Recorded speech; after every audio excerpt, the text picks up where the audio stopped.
Dit is Casper en Flip wat hierdie lied aan die Here opdra. Ons wil net vir u dankie sê. As die gees van hom wat Jesus uit die dood opgewek het in jou woon,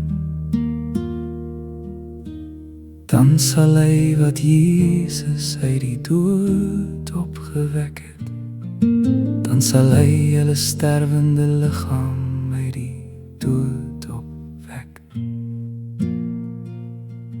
Ons is gemaak om vir ewig te lewe.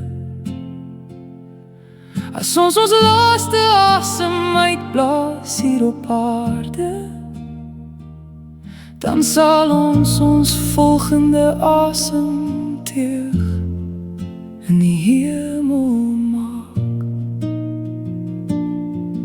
Ons sal net in verwondering staan en kyk en weer eens kyk. Want groot is onze God, hy maak mense niet, splinter niet. Dit is Flip en Casper wat julle groet.